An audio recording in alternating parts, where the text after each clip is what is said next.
किसी ने बड़े कमाल की बात कही है कि इंसान जब गलत काम करने जाता है तो आगे देखता है, पीछे देखता है, लेफ्ट देखता है, राइट देखता है, बस ऊपर देखना भूल जाता है। एक बड़ी छोटी सी कहानी एक महात्मा जी की, जो अपने शिष्य के साथ भ्रमण पर निकले हुए थे। वे एक गांव से दूसरे गांव जाते, एक शहर से दूसरे शहर जाते, यही उनका रूटीन था। भ्रमण पर निकले हुए थे, जहाँ रुक जाते थे शाम में वहाँ प्रवचन करते थे। महात्मा जी ज्यादा बात नहीं करते थे, उन्हें शांत रहना पसंद था। उनका जो शिष्य था उनको दुनियादारी की बातों में बड़ा इंटरेस्ट था, दूसरे की जिंदगी में ताका झांकी करने में यकीन रखता था, लोगों से ज्यादा बात करना उसे पसंद था। महात्मा जी को ये सब बिल्कुल पसंद नहीं था। वो ज्यादा किसी के जीवन में ताका झाकी नहीं करते थे, अपना काम से काम रखते थे।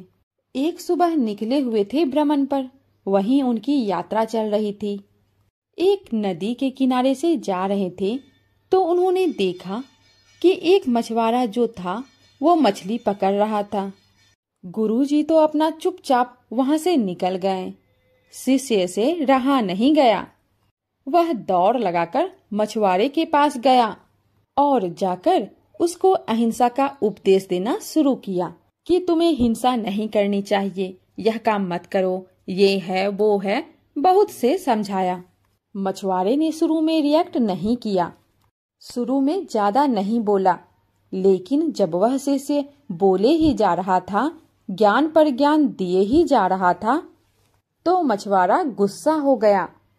दोनों के बीच में बहस शुरू हो गई। मछुआरे ने कहा, यह मेरा काम है, मुझे अपना काम करने दो, तुम कौन होते हो बीच में बोलने वाले। धीरे धीरे बहस बढ़ती गई और झगड़ा शुरू हो गया। महात्मा जी ने पीछे पलट कर देखा, उन्हें उनकी आदत मालूम थी, तो महात्मा जी पास आकर शिष्य का हाथ पकड़ा, उसे खींचकर वहां से ले गए। उसको समझाने लगे कि तुम क्यों उलझते हो लोगों से। शिष्य ने कहा, देखा नहीं गुरुजी आपने, वह गलत काम कर रहा था, उसको शिक्षा दे रहा था कि हिंसा नहीं करनी चाहिए, अहिंसा का रास्ता अपना लो। तो गुरुजी ने कहा, अरे तुम उसे क्यों शिक्षा दे रहे हो, तुम क्यों उसके पीछे पड़ गए। तो शिष्य ने कहा कि मुझे समझाना पड़ेगा, वरना उसे कोई दंड तो देगा नहीं। यहाँ के महाराजा ने भी कोई प्रावधान नहीं रखा है। गुरुजी ने शिष्य से कहा, तुम्हें दंड देने की जरूरत नहीं है, तुम्हें ज्यादा सोचने की जरूरत नहीं है। शिष्य ने कहा, उसे कौन दंड देगा। गुरुजी ने कहा, बस समय आने पर वह अपना फैसला खुद सुना देता है, हमें इस लफड़े में पड़ने की जरूरत नहीं है, हमें झगड़ा करने की जरूरत नहीं है। शिष्य चुप हो गया। इस बात को 2 साल बीत गए। कमाल हुआ कि उसी रास्ते से वापस जा रहे थे। वहीं सुबह का समय था, नदी के किनारे दृश्य बदला हुआ था। अब वो शिष्य देखता है कि वहाँ एक सांप जो है अपनी जान बचाने के लिए तड़प रहा है और चींटियां उसे खा रही है। शिष्य से यह देखकर रहा नहीं गया और दौड़कर गया सांप को बचाने के लिए। गुरुजी ने फिर से हाथ पकड़ लिया, बोले, नहीं, जो हो रहा है होने दो।